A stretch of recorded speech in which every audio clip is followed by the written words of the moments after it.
Assalamualaikum warahmatullahi wabarakatuh.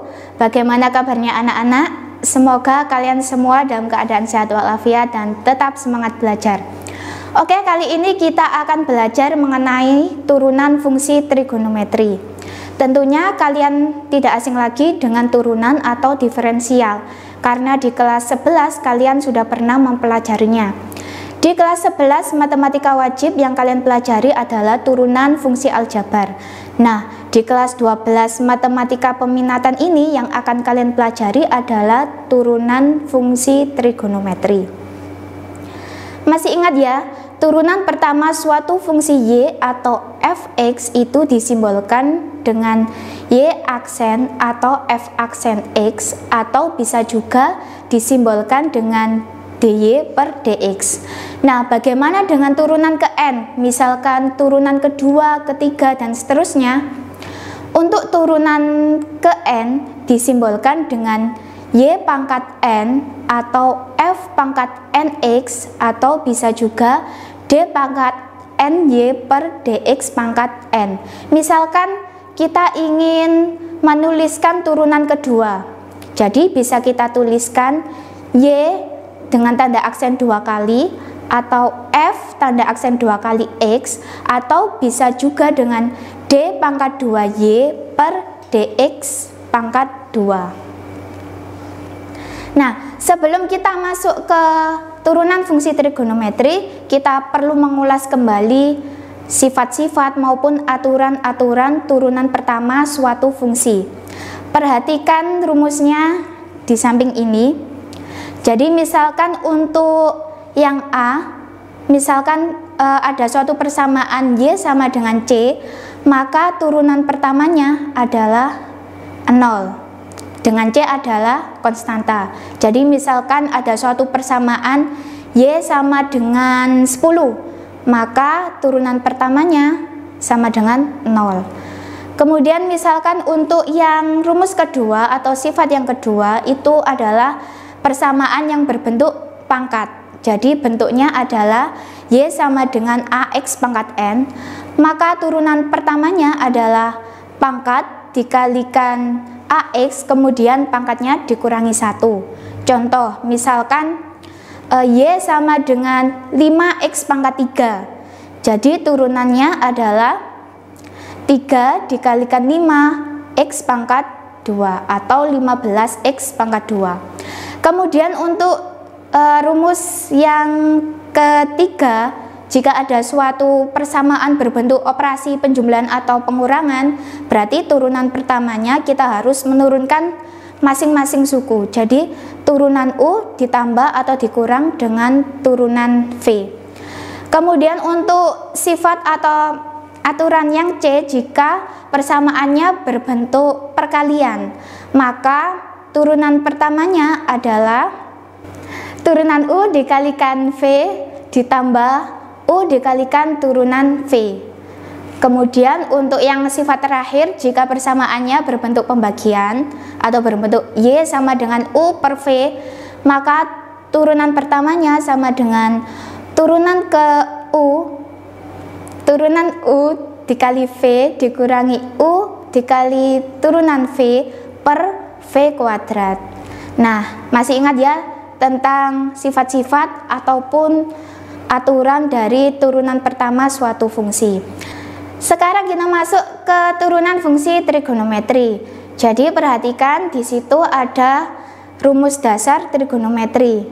Jadi misalkan ada suatu fungsi Y sama dengan sin X, maka turunan pertamanya adalah cos X. Kemudian jika ada persamaan yang berbentuk Y sama dengan cos X, maka turunan pertamanya adalah negatif cos X. Dan jika ada persamaan yang berbentuk Y sama dengan tan X, maka turunan pertamanya adalah secant kuadran X, dan begitu seterusnya. Nah, itu tadi adalah rumus dasar turunan fungsi trigonometri. Dikatakan dasar karena variabelnya berkoefisien 1. Jadi Y sama dengan sin 1X atau Y sama dengan sin X. Y sama dengan cos 1X atau Y sama dengan cos X. Nah, bagaimana jika persamaannya berbentuk Y sama dengan sin 5X atau Y sama dengan akar 5X kuadrat ditambah 3? Nah, bagaimana cara menurunkannya? Jika bentuk persamaannya seperti itu, maka kita menggunakan rumus pengembangan turunan fungsi trigonometri. Rumusnya seperti di samping. Dasarnya sama, intinya sama, kita memakai rumus dasar. Jadi cara untuk menurunkannya, kita turunkan terlebih dahulu fx-nya, kemudian kita kalikan dengan turunan trigonometrinya. Jadi misalkan untuk rumus yang A ya, Y sama dengan sin fx, maka kita turunkan terlebih dahulu fx-nya, kemudian kita kalikan turunan dari sin x. Turunan dari sin x adalah cos x. Nah, untuk selanjutnya, misalkan jika persamaannya berbentuk Y sama dengan cos fx, sama caranya kita turunkan terlebih dahulu fx-nya, kemudian dikalikan dengan turunan pertama dari cos x, yaitu sin X. Agar kalian lebih memahaminya, silakan simak beberapa contoh soal berikut ini. Nah, ini adalah beberapa contoh soalnya, dan di sini saya juga menampilkan rumusnya agar nanti kalian lebih memahami bagaimana penggunaan rumus tersebut. Oke, langsung saja. Soal nomor 1, fungsinya berbentuk Y sama dengan 6 sin X. Maka turunan pertamanya yaitu 6. Turunan pertama dari sin X adalah cos X. Nah, jadi turunan pertama dari 6 sin X yaitu 6 cos X. Lanjut soal nomor 2, turunan pertamanya yaitu 2. Turunan pertama dari sin X adalah cos X. Kemudian turunan pertama dari cos X adalah negatif sin X. Maka di sini negatif 4 sin X. Dikurangi, turunan pertama dari tan X adalah secant kuadrat X. Nah, caranya seperti itu. Lanjut soal nomor 3, fungsinya Y sama dengan sin 6X. Nah, soal nomor 3 ini kita menggunakan rumus pengembangan, karena di sini sudah berupa fx ya. Artinya tidak berupa sin X saja. Cara untuk menurunkannya, kita turunkan terlebih dahulu fx-nya. Nah, di sini kan fx-nya adalah 6x. Maka turunan dari 6x adalah 6. Kemudian turunan dari sin itu sendiri adalah cos. Maka di sini cos 6x. Nah, caranya seperti itu. Jangan lupa untuk menurunkan fx-nya terlebih dahulu. Kemudian untuk soal nomor 4. Turunan pertamanya sama dengan 2. Kemudian kita turunkan fx-nya. Turunan dari 2 dikurangi 4x kuadrat. Turunan dari 2 adalah 0 karena 2 adalah konstanta. Kemudian turunan dari negatif 4x kuadrat adalah negatif 8x. Dari mana? Nah, negatif 4x kuadrat ini kan adalah fungsi yang berbentuk perpangkatan atau berbentuk ax pangkat n. Maka jika ada fungsi berbentuk perpangkatan, maka turunan pertamanya sama dengan pangkat, dikalikan fungsinya, kemudian pangkatnya dikurangi 1. Di sini kan pangkatnya sama dengan 2, kemudian dikalikan A-nya 4, negatif 4. Maka 2 dikali negatif 4 adalah negatif 8. Kemudian pangkatnya dikurangi 1. Jadi, turunan dari negatif 4x kuadrat adalah negatif 8x. Kemudian, turunan dari cos itu sendiri adalah negatif sin. Maka di sini negatif sin 2 dikurangi 4x kuadrat.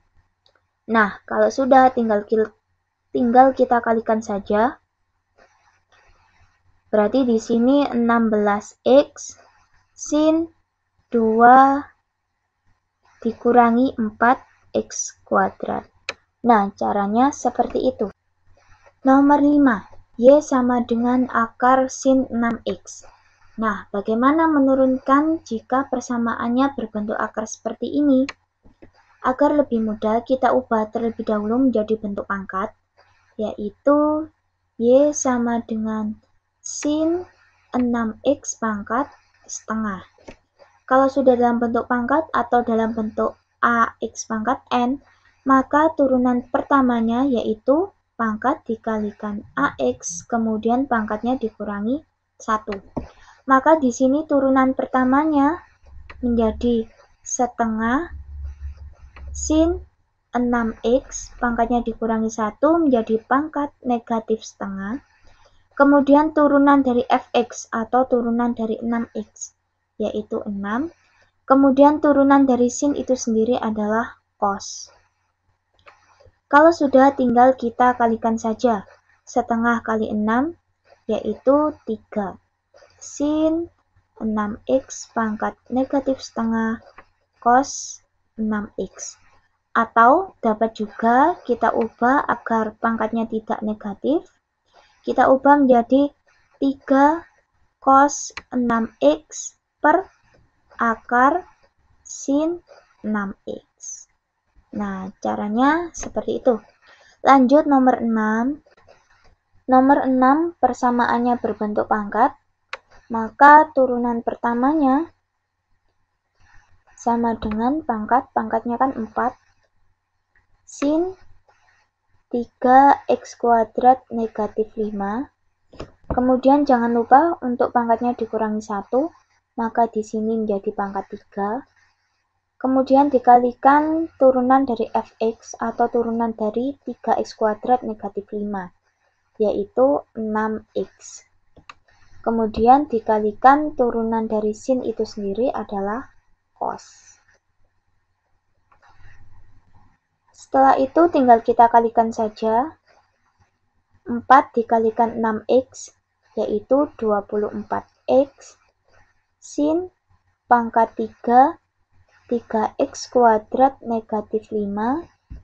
Cos 3x kuadrat negatif 5. Kita lanjut nomor 7. Fungsinya yaitu Y sama dengan X tan X. Atau bisa juga kita katakan Y sama dengan X dikali tan X. Nah, kalau ada suatu fungsi berbentuk perkalian atau Y sama dengan U kali V, maka turunan pertamanya yaitu turunan U dikalikan V ditambah U dikalikan turunan V. Jadi ini bisa kita misalkan X-nya adalah sebagai U, kemudian tan X-nya kita misalkan sebagai V. U-nya adalah X, maka turunan dari U atau turunan dari X adalah 1. Kemudian yang sebagai V adalah tan X, maka turunan dari tan X adalah secant kuadrat X. Setelah itu tinggal kita substitusikan U aksen V ditambah U V aksen. U aksennya tadi atau turunan dari U adalah 1, dikalikan V. V-nya adalah tan X. Ditambah U-nya adalah X. Turunan dari V adalah secant kuadrat X. Nah, maka turunannya menjadi tan X plus X secant kuadrat X. Nah, itu tadi penjelasan mengenai turunan fungsi trigonometri terkait rumus, sifat-sifat, dan beberapa contoh soalnya. Saya harap kalian semua dapat memahaminya. Terima kasih atas perhatian kalian. Saya tutup. Wassalamualaikum warahmatullahi wabarakatuh.